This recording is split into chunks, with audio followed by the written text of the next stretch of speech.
Right, time for more of your messages. You've taken the effort to write in. The least we can do is to showcase and talk to some of them. First up, Jamiroquai. Jamiroquai, there's a famous name. Jamiroquai from Chelmsford. Who knew that Jamiroquai lives in Chelmsford? Hope you're doing well, Jamiroquai. Cracking name. I'm an exiled even Sheffield supporter. I get to Ipswich as often as I do Sheffield and think these two will make this year's grand final, where Tigers will prevail. That's a bold prediction, Jamiroquai, but who am I to argue? So Sheffield Tigers, Ipswich Witches, two informed sides, it's got to be said, they're absolutely shoo-ins, I would suggest, for playoff spots. And once you get to the playoffs, anything can indeed happen. So can Ipswich make up for the disappointments of last season? Can Sheffield do likewise and recover the league title that they won a couple of seasons ago? All to be confirmed in the coming weeks and months. Keep up the Speedway watching from afar, Jamiroquai. Some good tunes back in the day from Jamiroquai. Right, next up, Jill Jai from Norfolk. Jill, thanks for writing in. I'd love to see a Grand Prix being held at the Adrian Flux Arena. Not certain the Poles would love it so much. Jan Quetch would though. Enjoy the show each week. Jill, thanks very much for the complimentary feedback. Thanks for the effort to get in touch. Flux as a Grand Prix venue, why not? Why not? I mean, the track does pose some challenges, there's no doubt, for certainly for non-British riders, shall we say. And Jan has got to grips with it, banging in big points. Now that he's down at reserve, right? Jan Quetch is at reserve. I couldn't really believe my eyes when I seen that. But an interesting suggestion. And who knows with Cardiff now no longer being on the Grand Prix calendar, Manchester staging 2 in 2025. Could it make sense to spread the love and spread the GP elsewhere in the British Isles? So an interesting thought, Joe. Cumbrian Ken, good evening, Cumbrian Ken. Back in touch again. Cumbrian Ken lives in Barrow. Simply not enough fixtures in the championship. We're almost in June. The Comets have only had 3 official fixtures. That doesn't help anyone. A great observation, Cumbrian Ken. The Premierships, with their 2 home, 2 away, certainly has a much busier, arguably more meaningful fixture calendar year on year. The Championship have chosen to run with a different format, 1 home, 1 away, supplemented by Knockout Cup and BSN Series and etc. But I agree with you that every club side in the Championship suffers from fixture gaps, and we've mentioned in recent weeks the Comets haven't started 2025 spectacularly, and as you've just identified, if they've only had 3 home meetings over the first 3 months or so of the season, that's going to be a factor. That's not going to help the lads. But again, thanks for taking time to get in touch, Ken. But ultimately, this week, Alan M from Oxford. Championship looks extremely difficult to call this year. Some clubs haven't yet settled. Others are as capable of winning away as at home. Team changes have started too. Top 4 is tough. Great observations, Alan. I've said right from the off this year that I think restoring the team building averages back up to 40 points right from the off this year has allowed the championship teams to recover some of that strength and depth throughout the riding order that was maybe a little bit lacking last year. It's a bit more reminiscent of season 2023. Some strong sides, some good young talent, some real established riders and some emerging and up and coming riders, and it is difficult. Looking at the actual results, I think I did a little bit of analysis, unusual for me, but I did a little bit of analysis, and of all official fixtures in the championship so far, that's League and Knockout Cup, there's been something like 30 or thereabouts of those fixtures, and only 30% of them has resulted in a club scoring more than 50 points. So in other words, 70% of all those results have been much closer. The winning side has not scored any more than 50 points. So some stats to back up your own sense, Alan, that the championship is a tough old league this year. good luck to the cheaters. And finally, for this week, Miles H via Instagram. Thanks, Miles. Would love Birmingham and Kings Lynn to start winning more and put the cat amongst the Premiership pigeons. I love it. Bellevue, Ipswich and Sheffield need a few stumbles for things to get really interesting. So you're right, looking at the league table, Birmingham and Kings Lynn look a little bit cut adrift in the early stages. An amazing and impressive, a very morale-bolstering win for the Brummies at home over the Aces on Monday night. Yes, helped by the injury absence of Brady Kurtz, of course, that was a factor. But nonetheless, it is what it is. And so Birmingham got another win on the board, Miles. And Kings Lynn are well capable. So, maybe a few stumbles to come along the way. And we'll see what that playoff qualification position looks like in another month or two. Thanks, Miles, and thanks to everyone for taking time to get in touch. If you haven't yet contacted us or shared or submitted your thoughts, your opinions, or a question, please make a point over the next week. It takes 2 minutes to comment or submit a question via email, comment on YouTube, on any of our YouTube output, or any of our social media. And remember that dedicated WhatsApp number, which is 0333 772 40 46. Episode 8, Fans Pulse Lap 4, the final lap already of Episode 8. I still can't believe we're 8 episodes deep into 360 Speedway. Hope you are enjoying all of our output.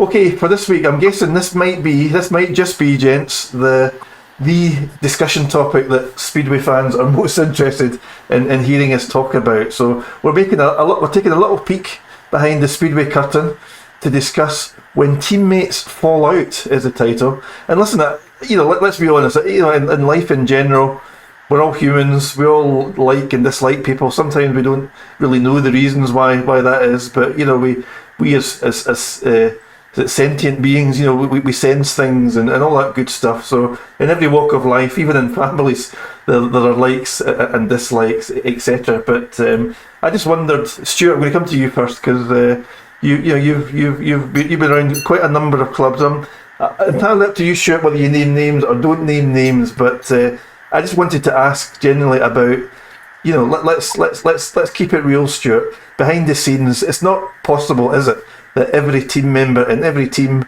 in every club can all be chums and best mates? No, I mean, you've got 7 individual personalities in every club, so it's obviously it's bound to happen at some point. Personally, I don't really ever remember it happening. I mean, people had arguments, and it was just heat of the moment, and there's never really any major fallouts that not within the clubs I work for. I did once. Now, it's just sprung to mind as I'm saying it. I did once see a bit of a fallout at Coventry with one of the away club. It was, I mean, I'll name the names. It doesn't, because it said it happened at the time and it was seen. It was Wayne Carter and Nicky Pedersen. I don't really know what happened, but Wayne knocked Nicky off his feet basically. I don't know if Nicky had said something to Wayne's dad or something, and Wayne didn't like it. But yeah, I mean, I personally thought it was quite funny. But how long that if it was just heat of the moment thing and it was forgotten about, I don't know. I don't really know how it went on because it wasn't with the club I was riding for. I was riding against them. Yeah. But there was a lot of hot-headed riders. People do get angry. They get angry with themselves more than anything when something's gone wrong, and then unfortunately sometimes people are just there and they're the ones who get the backlash from it. So you would hear it. Mechanics falling out with riders. I'd seen that a few times, and I remember, which was one of the funniest things I've ever seen, at Sheffield one time years back when I was with Rye House. Chris Neath and his dad, Noel, used to mechanic for Chris, and they went all over the place together. Well, they had a proper fiery relationship then, pair. And Noel disappeared early on in the meeting, couldn't find him anywhere. Anyhow, so Chris, after the meeting, he's looking all this. Have you seen me dad? No, I haven't seen my dad anyway. Anyhow, he phoned him. I think Noel answered the phone. He said, I'm on the train. I'm down near Bristol or wherever he was. I can't remember where they live now. But he was miles away. He was nearly home on the train. He just got up and went. That was it. It was hilarious. We all saw the funny side of it. Even Chris saw the funny side of it, to be fair. It's just, like I said, it's heat of the moment. It's because it's so intense on the riders. You're really concentrating on what you're doing. And you want to win. That's why you're there to win. And if you don't win, you get really angry at yourself and frustrated, and that's what happens. That's what we should have called this segment. When mechanics fall out with riders, we'll do that next week. We'll do that one next week. I love that story about Chris Neath. But Nigel, but we're talking here about teammates predominantly, and Speedway teammates. Teammates of any sport, but let's talk about Speedway. They spend a heck of a lot of time in each other's company, right? Sometimes you're seeing your teammates like them or not like them so much multiple times a week, multiple times a month. You spend a lot of time together. So is there any? It wouldn't be a healthy thing, Nigel, would it, for teammates not to have a particular dislike of one another? I don't. Yeah. Go on, Nigel. Just say it, Nigel. No, on this occasion, I ain't going to name names, I don't think. I will do. Robert Narge, very selfish. Okay. Yeah. I can remember one night down at Swindon, a Saturday night at Swindon, and we was going to, obviously, back to Glasgow on the Sunday. So I, of course, lived Stoke, so I'm in between. He'd to go back up to Glasgow, and he says to me, I need you to take my engine to Blomfeld's. I said, when? He said, tomorrow. I said, I can't take it tomorrow. I'm going to Glasgow. I've got my own bike to do. And we had a bit of a fallout over it because I wouldn't take his engine. Yeah. And he was most put out that I would not take his engine to Blomfeld's. I had to come back from Swindon, he'd to come back from Swindon, I had to get to Glasgow, he'd to get to Glasgow, and a bike to be done in between. And he thought I could go running about to Blomfeld's with an engine for him. Well, it wasn't happening, Call yourself a captain, Nigel, come on. Yeah, he wasn't very captain that time, I'll tell you. No. The other one I can remember, and we've spoke about him already, Paul Bentley. I think Paul was, I don't know if he rode for Swindon or he was guesting for Swindon when Glasgow were down there, and I went underneath him going into the third turn, and Paul reckons I fetched him down. I don't reckon I did, but he said I did, and he come down. I think Paul got excluded anyway. Then we come to Glasgow on the Sunday, and it might have been Middlesbrough were there then on the Sunday, I can't remember, and we met. And of course, I put myself in a stupid position, didn't I? An odd banger. He got me back, didn't he? And put me straight on my backside. There was no argument really, because maybe I'd done it to him, he did it to me. We had words, but it was nothing like. Hard men up there, as I say, hard men up northeast, and you didn't get away with stuff, and But I don't think I ever had a fallout with teammates as such. You might have had odd words, like Stuart says. Maybe had a bit of odd words when things haven't quite been going and you've lashed out at somebody who you shouldn't really have done. But hey, it's all heat the moment stuff, and soon blows over. We used to have a lad at Stoke, you'll all know him, Chris Cobby. Yeah. So much ability on a bike. Far, far more than me. And if he'd only spent as much time as applying himself to the riding his Speedway bike as he did to making himself look nice, I'm sure he would have been a very good rider, because he had loads of ability but just couldn't apply it on the track properly for whatever reason, I don't know, but loads of ability on a bike. And maybe I had words with him once or twice, and just pure frustration really, because when Stoke was struggling, he wasn't getting the points what he was capable of getting, because he's more interested in making it look good than getting the points, but hey, nothing too serious. I don't know, Carl will maybe tell you, he was team manager, he'll tell you if what he's seen, and if he had Nicky Pedersen there, I reckon there'd be plenty of arguments for a minute. I don't know. I was going to say, Carol, these guys are probably still signed up members of the Riders Union, right? So they're not revealing too much, but you, on the other hand, you must have presumably managed some awkward situations in the home or the away pits. There must be some angst among some team members, surely, Carol. Yeah, I've team managed some fiery characters. I've had to get in between a couple of riders on a few occasions and calm things down. And one of them, to be fair, it's like, and bless him, poor old Ulrich. He was one that was always sort of. Everybody used to come to me and have a go at me because of what Ulrich had done. He's not a team rider.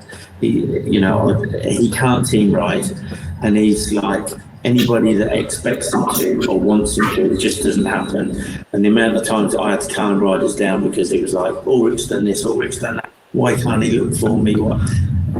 That just wasn't him, and they used to go off at me, and I'm like, I'll have a word with him. But I knew exactly what was happening the next race. He'd do exactly the same. Whether it was a teammate or not, the fence was coming. That's just him.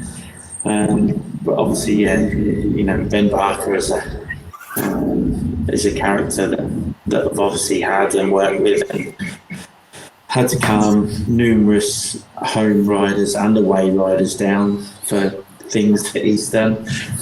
But it's like Robbo says, it's heat of the moment stuff.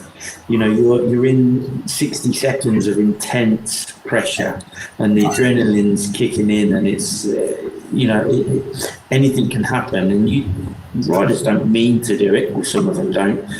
That's not their nature because they don't want to hurt each other. But it's just that moment, and it boils over. It comes back into the pits.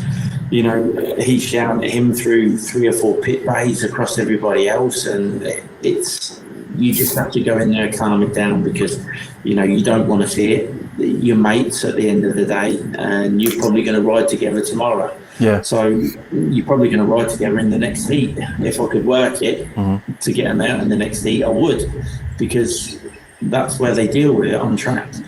But yeah, I've never really had riders that have hated each other, to that point that, they won't talk or anything like that. But, because you can't as a team, you can't be in them situations because you need him as much as he's going to need you at some point. So, it's at the end of the night, you walk away, shake hands, tomorrow's a new day. But, thankfully we was never really in that position, which was good. I don't know whether I'm pleased to hear this or I'm gutted a little bit.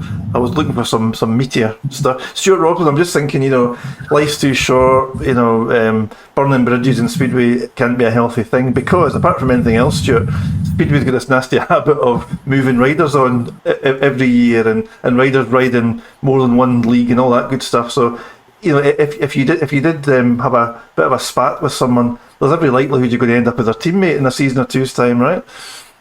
Absolutely, yes, definitely. I mean, especially if you're riding in other countries as well, and the other rider is, you could end up as teammates. Yes, I mean, like in the UK, you could be riding in both leagues, and you will end up as teammates at some point, I would imagine, whether it be guest bookings or whatever.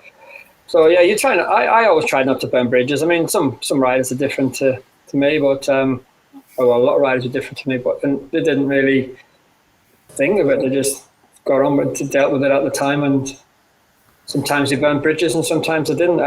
But it's not good to do that in anything, really, any walk of life, because you just never know when you might need that person again. Absolutely. Nigel, since you're in such a transparent mood, well, you always are, to give you credit, but I need to ask you, because he'll be watching this, Nigel, were you ever frustrated with Stuart McDonald? No, I don't. No, not really, I don't think. No, Stuart, he went on to bigger and better things, didn't he? He went to Wolverhampton, did Stuart.